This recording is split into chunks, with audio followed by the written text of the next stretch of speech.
Yo mga pinsan, goods ba tayo dyan? Ating alamin ngayon ang buhay ng nag-iisa, walang katulad at walang kaparis at ang self-proclaimed best perimeter defender ngayon sa NBA. Yan ay walang iba kundi si Dillon Brooks.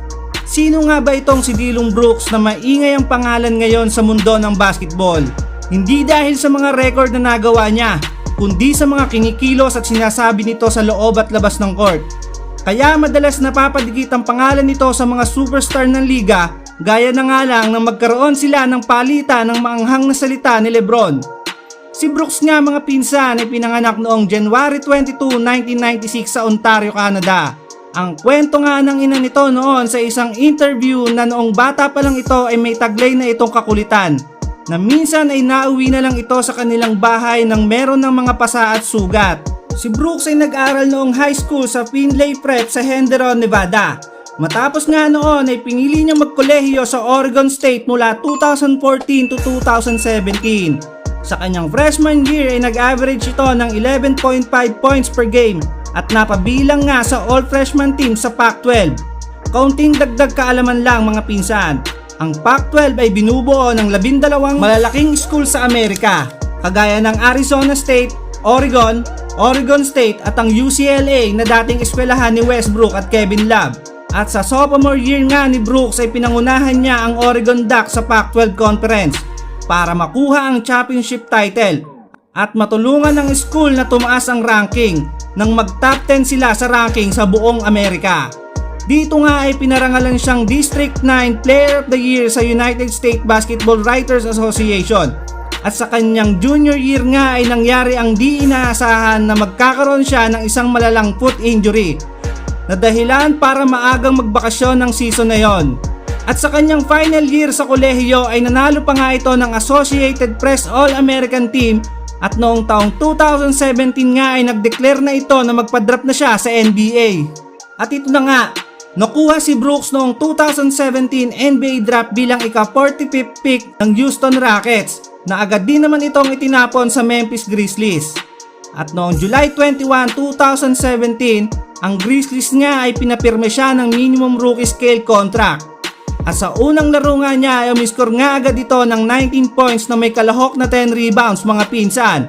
At noong April 11, 2018 ay nakuha nito ang career high sa puntos na 36 points at 7 rebounds. Pero noong January 5, 2019 nga ay nangyari na nga ang di inaasahan na magtamo siya ng ruptured ligament na kinailangan nga ng operasyon na tumapos sa season niya noong 2019. At sa sumunod na taon nga ay binigyan agad ito ng pagkakataon ng coach ng Grizzlies nang mailagay ito sa starting unit. At di naman niya pinahiya ang coach nito nang mag-average ito ng 16.1 points per game na dahilan nga para papirmahin siya ng contract extension ng Grizzlies na nagkakahalaga ng $35 million mga pinsan. At noong Game 2 ng Western Conference Finals noong 2002 kalaban ng Warriors, nagsimulang umingay ang pangalan ni Brooks nang habulin niya sa isang fast break si Gary Payton Jr. nang tamaan niya ito sa ulo sa isang layup. Nakitang-kita naman na sinadya nga ito na dahilan nga para mabasag ang buto sa balikat ni Payton. At noong February 2, 2023 nga ay na-involve na naman ito nang suntukin ito sa yagball si Donovan Mitchell. Nakitang-kita sa slow-mo dahil sa harap ito mismo ng cameraman nangyari at nagkaroon nga ng komosyon ng dalawa. At dito nga nakuha niya ang ika-16 technical sa season. Dahilan nga ito para ikasuspindi niya sa sumunod na laro. Meron pa nga pangyayari na itinulak niya ang isang cameraman sa di malamang dahilan, kaya napagmulta siya ng NBA ng $35,000. Pero ang nakakapagtaka, matapos nga ang season ay napabilang pa ito sa NBA All-Defensive Second Team ng NBA. Pero ang talagang nagpaingay talaga sa pangalan ni Brooks ay noong 2023 NBA Playoffs, kalaban ng Lakers, nang magkainitan sila ni Lebron nang bigyan niya ng isang below the belt si Lebron na hindi nga ikinatuwa nito, lalo na mga diehard fans ni Lebron. Matapos nga ng game na yon ay nagbigay agad ng maanghang na komento si Brooks sa media nang sabihin nitong matanda na si Lebron at wala na itong pakialam. At ayun nga, sa sumunod na laro nga ay pinatikim siya ni Lebron at ng Lakers ng isang matinding laro nang tambakan sila ng Lakers ng 41 points na parang gigil na gigil ang Lakers kay Brooks. Nagpahayag pa nga si Stephen A. Smith na walang dapat ibang sisihin sa pagkakatanggal ng Memphis sa playoffs kundi si Brooks.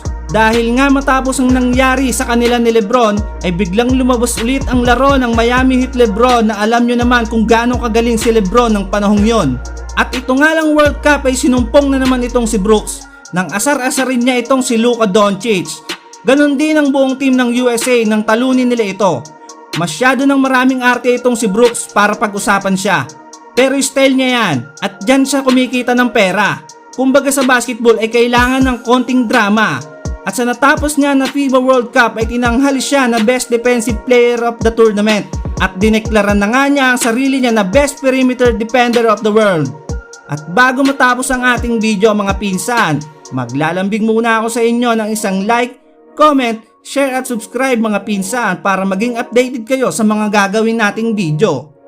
Kayo mga pinsan, sa tingin nyo ba ay may epekto sa karir niya ang pagiging physical nito? Na kahit malagay na sa alanganin ng player ay gagawin pa rin niya ang gusto niya. Kung meron kayong mga komento o suwestyon, pakisulat na lang sa comment section. Hanggang dito na lang ulit mga pinsan. Hanggang sa muli, paalam!